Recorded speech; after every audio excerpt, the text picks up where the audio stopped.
గా ఉండాలని 18 గంటలు పనిచేస్తున్న వ్యక్తి ప్రధాని మోదీ అని మాజీ ఎంపీ జితేందర్ రెడ్డి అన్నారు. వికసిత్ భారత్ ద్వారా సంక్షేమ పథకాలను ప్రతి గ్రామంలో తెలియజేస్తున్నామన్నారు. విద్యా, వైద్యంతో పాటు అనేక సంక్షేమ పథకాలకు సంబంధించిన నిధులన్నీ కాళేశ్వరం ప్రాజెక్టుకు కేసీఆర్ తరలించారని విమర్శించారు. 6 గ్యారంటీలతో ప్రజలను కాంగ్రెస్ మరోసారి మభ్యపెడుతోందన్నారు.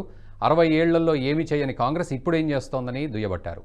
రాబోయే ఎన్నికల్లో తెలంగాణలో 17 పార్లమెంట్ స్థానాల్లో బీజేపీ గెలుస్తోందని ఆశాభావం వ్యక్తం చేశారు. రాముని జన్మించిన ఆ స్థలాన్ని మీద పడ్డ లిటిగేషన్స్ కానీ అవన్నింటిని కూడా తొలగించి సుప్రీంకోర్టు ఇచ్చిన వర్డిక్స్ తోటి ఏదైతున్నదో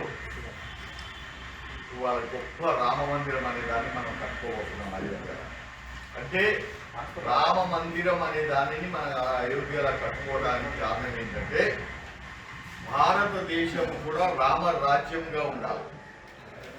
రాముడు ఏ విధంగా అయితే రామరాజ్యాన్ని స్థాపించిందో మనకందరికీ చాలా మటుకు మనం విన్నాం, చూడలేదు. కానీ ఇప్పుడు ఈ అయోధ్యలో టెంపుల్ కడుతూ దాని ప్రేరణతోటి ఏదైతున్నదో మనకు మోదీ గారు నడిపించే పాలన ఏదైతుందో రాబోయే ప్రధానమంత్రులు, భారతీయ జనతా పార్టీ ప్రధానమంత్రులు కూడా రామరాజ్యం నడుపుతారని చెప్పడానికి ఈ అయోధ్య దానిని నిర్మిస్తున్న సంగతి మీ అందరికీ తెలుసు. 65 మంది మాత్రమే ఇన్విటేషన్ వచ్చింది. దాంట్లో ఇద్దరు పొలిటీషియన్స్కి ఇన్విటేషన్ వచ్చింది ఆ రోజు కోసం. ఒకటి జితేందర్ రెడ్డికి, రెండోది ఏదైతున్నదో దేవేందర్ గౌడ్ గారికి, వీరేందర్ గౌడ్.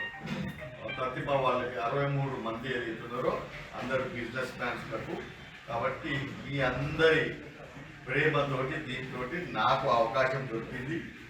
మీరందరూ ఈడ 22వ తారీఖు నాడు పండుగ చేసుకుంటే నేను కళ్ళారా ఏదైతున్నదో అయోధ్యలో రాముడి దగ్గర వాళ్ళు పంపించిన ఇన్విటేషన్ ద్వారా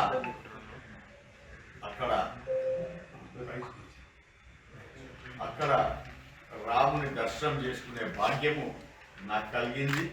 అక్కడ కూడా నేను అందరి మొక్కేది ఏంటంటే నా తెలంగాణ బిడ్డలందరూ బాగుండాలి.